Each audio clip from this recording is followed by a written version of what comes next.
दुनिया को शांति और मानवता का संदेश देने वाले तथागत भगवान बुद्ध, महर्षि वाल्मीकि जी, संत कबीर जी, संत रविदास जी, गुरु नानक देव जी, ज्योतिबराव फूले जी, शिवाजी महाराज, सावित्रीबाई फूले जी, फातिमा शेख जी, साहू जी महाराज, Periyar we Ramaswamy Naikar ji, Narayan Guru ji, doctor Baba Saheb Ambedkar एवं माता रमाबाई जी एवं मान्यवर कांसीराम साहब के चरणों में कोटि कोटि नमन करते हुए मंच पे आसीन आदरणीय भंते जी, सभी अतिथिगण और यहाँ इतनी बड़ी भारी संख्या में आए हुए डॉक्टर बाबा साहेब अम्बेडकर के क्रांतिकारी साथियों, सभी को क्रांतिकारी जय भीम।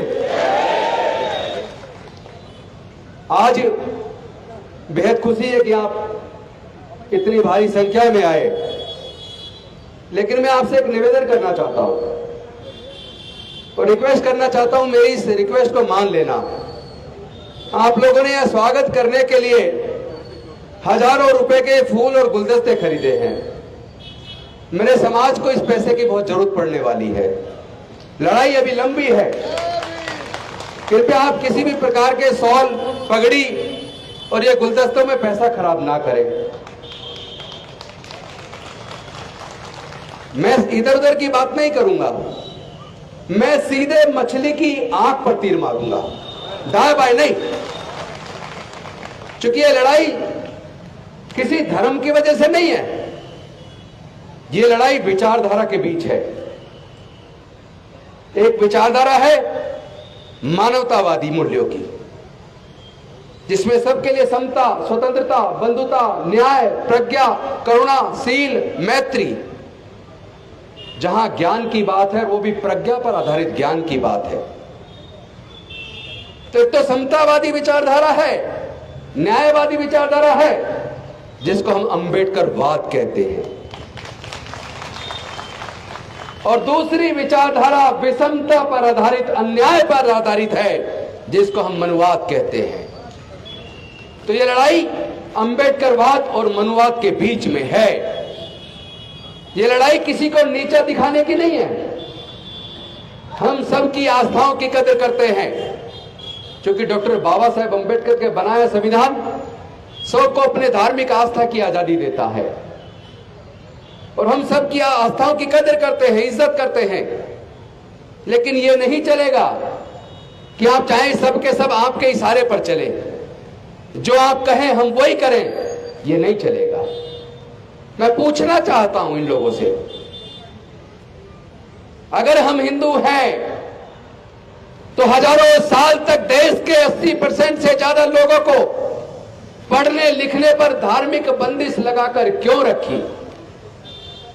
अगर हम हिंदू हैं तो हजारों साल तक हमारे संपत्ति अर्जित करने पर, व्यापार करने पर धार्मिक बंदिश लगाकर क्यों रखी? अगर हम हिंदू हैं तो हमारे लोगों को मानव अधिकार से वंचित क्यों रखा? अगर हम हिंदू हैं तो जितेंद्र मेघवाल की मूंछ रखने पर, सुंदर दिखने पर हत्या क्यों हुई? अगर हम हिंदू हैं तो इंद्र मेघवाल को पानी का मटका छू लेने पर उसकी हत्या क्यों हुई? अगर हम हिंदू हैं तो हाथरस की बेटियों के साथ, लखीमपुर खेरी की बेटियों के साथ सामूहिक बलात्कार करके हत्या क्यों हुई? अगर हम हिंदू हैं तो उत्तर प्रदेश के प्रतापगढ़ के अंदर भगवान की मूर्ति छू लेने पर हमारे युवा की हत्या क्यों हुई? अगर हम हिंदू हैं तो मंदिरों में प्रवेश करने पर हमारे युवाओं की हत्या क्यों होती है? इसका एक ही कारण है, ना तो हम हिंदू हैं और ना कभी आपने हमें हिंदू माना है। आप हमसे नफरत करते हैं, आप लोग हमसे नफरत करते हैं और हमसे नहीं, आप तथागत बुद्ध के धम्म से नफरत करते हैं, आप डॉक्टर बाबा साहब अम्बेडकर से नफरत करते हैं। ये विचारधारा की लड़ाई है, भावनाओं से नहीं जीती जाएगी। ना तो विचारधारा की लड़ाई कभी भावनाओं से लड़ी जाती है और ना कभी विचारधारा की लड़ाई भावनाओं से जीती जाती है। विचारधारा की लड़ाई बुद्धि और विवेक से, ज्ञान से, और वो भी प्रज्ञा पर आधारित ज्ञान से जीती जा सकती है। उत्तेजना में आकर नहीं, बुद्धि और विवेक से। हम लोग जरा सोचिए, हम लोग बुद्ध की बात तो कर रहे हैं, लेकिन जो बुद्ध का विचार है, जो बुद्ध के सिद्धांत हैं, जो बुद्ध के नैतिक मूल्य हैं, क्या हम उसे अपने आचरण में उतारते हैं? अगर बुद्ध के नैतिक मूल्यों को, विचार को और सिद्धांतों को हम लोग अपने आचरण में नहीं उतारते तो फिर हम बुद्ध को नहीं मानते। बुद्ध का धर्म नफरत नहीं सिखाता, बुद्ध का धर्म प्यार सिखाता है। हम प्यार देंगे, प्यार फैलाएंगे, भाईचारा फैलाएंगे और नफरत पैदा करने वाले को निस्तनाबूद कर देंगे। मैं पूछना चाहता हूं, आज यूएनओ की रिपोर्ट आई है अभी, वो बताती है आधे से ज्यादा यूरोप 2050 तक बौद्ध बन जाएगा।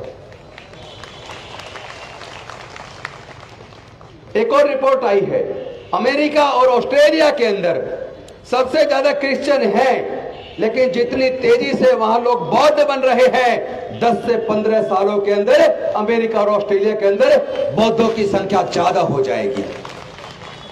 बौद्ध धर्म प्रज्ञा पर आधारित है। बौद्ध धर्म समता, स्वतंत्रता, बंधुता, न्याय, प्रज्ञा, करुणा, शील, मैत्री पर आधारित है। अपनी अच्छाई की वजह से फैल रहा है। हम जाकर कोई अमेरिका के लोगों को, यूरोप के लोगों को, ऑस्ट्रेलिया के लोगों को बौद्ध नहीं बना रहे हैं।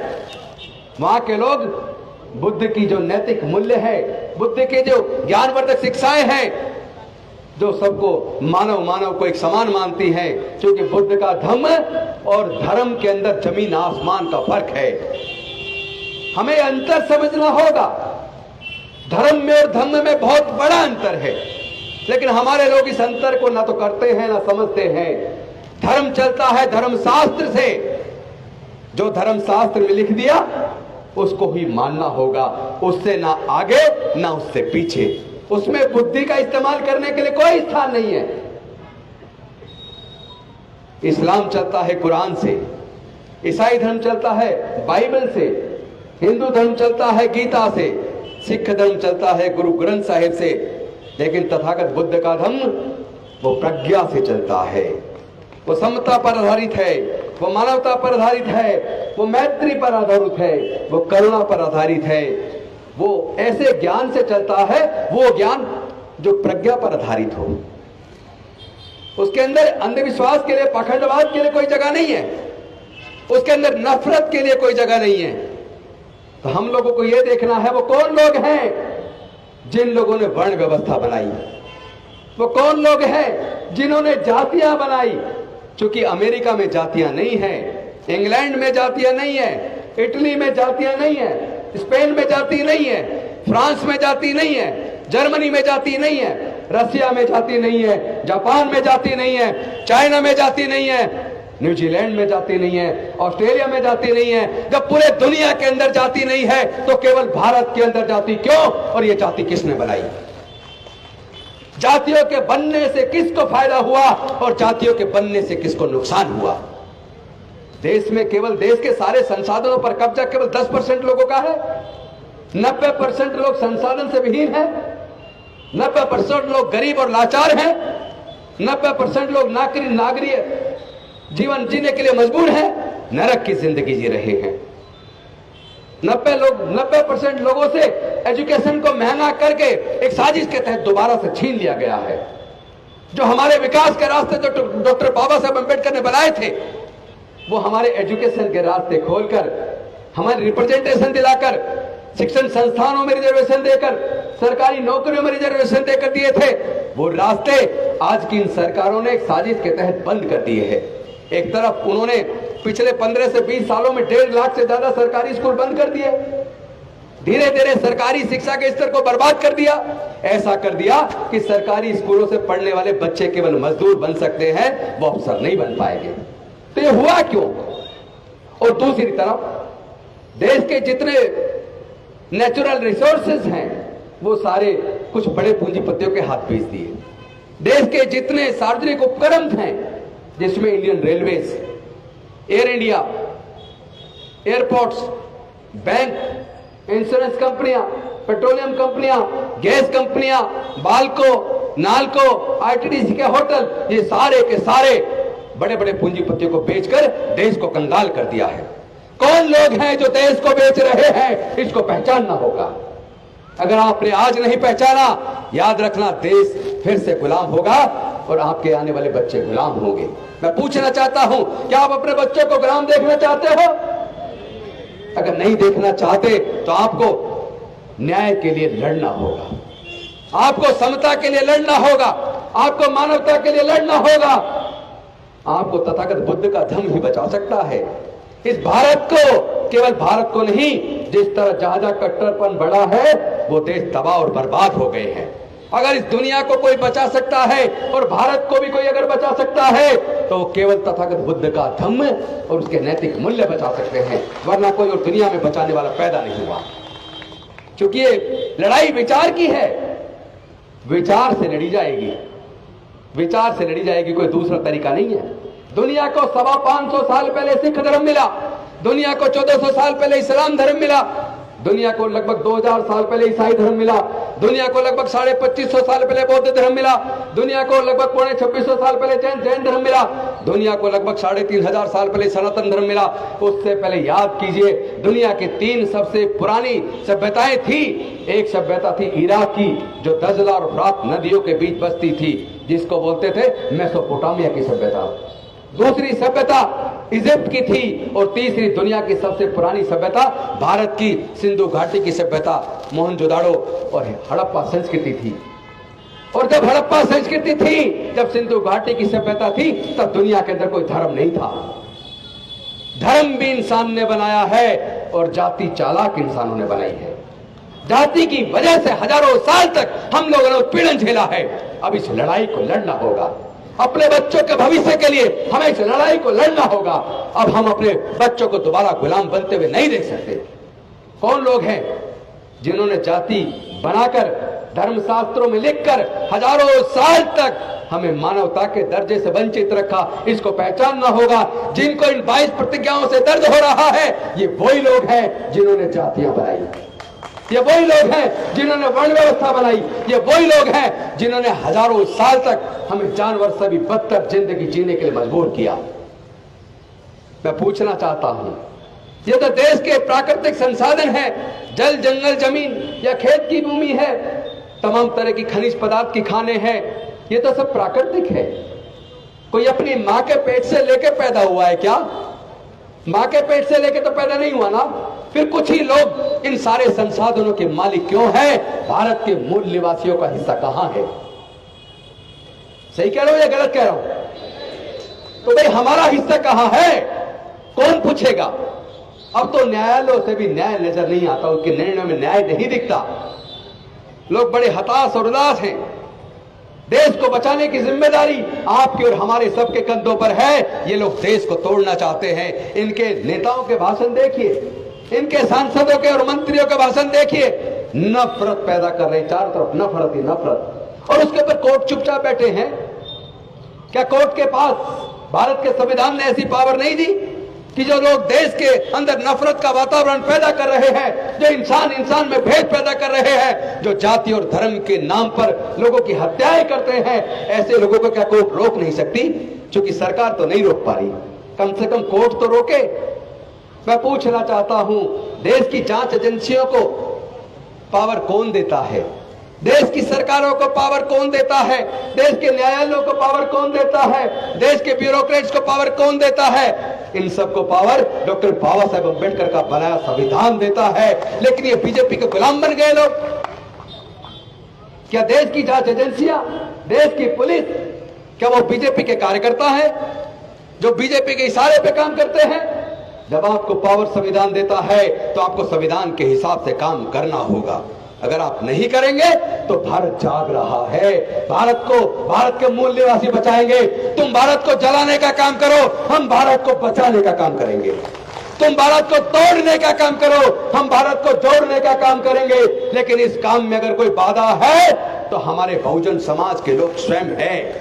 मैं पूछना चाहता हूं, जब जातियां कुदरत ने नहीं बनाई और जातियों के बनने से हमारा नुकसान हुआ है और जाति की वजह से हमारे साथ जातिगत उत्पीड़न होता है, तो फिर आप जातियों को जिंदा क्यों रखे हुए हो? इन जातियों को आग लगा दो, जातियों को तोड़ दो, समाज को जोड़ दो और एक ऐसे भारत का निर्माण करो जहां समता, स्वतंत्रता, बंधुता और न्याय हो, जहां प्रज्ञा पर आधारित ज्ञान हो, जहां मैत्री हो, करुणा हो, सील हो। हम इन 22 प्रतिज्ञाओं के अंदर सील का आचरण करने का संकल्प लेते हैं, मानवता के ऊपर आधारित भारत का निर्माण करने का संकल्प लेते हैं, नफरत को खत्म करने का संकल्प लेते हैं। हम नशा नहीं करेंगे, व्यभिचार नहीं करेंगे, हिंसा नहीं करेंगे। तो ये क्या बुरी चीज है? अरे यही चीज है जो देश को बचाएगी। मैं तो ये कहता हूं कम से कम 22 को पूरा पढ़ तो लो। ऊपर की 3 को पढ़ते हो, 3 को नहीं, पूरे 22 को पढ़ो। जितने बार पढ़ोगे आपका मन खुश हो जाएगा और भारत बच जाएगा, भारत बच जाएगा। इन्हीं शब्दों के साथ मैं आपसे एक आश्वासन चाहता हूं। एक तो आप नेताओं के गलों में बड़ी बड़ी मालाएं डालना और ये गुलदस्ते देना बिल्कुल बंद कर दो। उनको सोल पहनाना, अपना इतना पैसा उनके ऊपर खर्च करना बंद कर दो। आप लोग न्याय की बात करो, मानवता की बात करो, आपस में प्यार पैदा करो, अपने खुद के अंदर फैले हुए जातिवाद को तो खत्म करो। अगर आप लोग जातियों को जिंदा रखोगे, अगर आप लोग आपस में रोटी बेटी का रिश्ता नहीं कर सकते, तो जिन्होंने जातियां बनाई है उनसे जाति खत्म करने की उम्मीद मत करना। क्या आप लोग जातियों को खत्म करने के लिए तैयार हैं? तो मेरे साथ एक नारे को आवाज दो। जब मैं कहूंगा जाति छोड़ो, आप कहो समाज छोड़ो। जाति छोड़ो, जाति छोड़ो, जाति छोड़ो। बौद्ध धम्म की क्या पहचान, मानव मानव एक समान। बौद्ध धम्म की क्या पहचान, मानव मानव एक समान। अगर आप चाहते हैं गरीब हर वंचित इंसान की आवाज आप तक पहुंचे तो हमारे चैनल को सब्सक्राइब करें और बेल आइकन का बटन दबाना ना भूलें। देखते रहिए बहुजन हलचल न्यूज।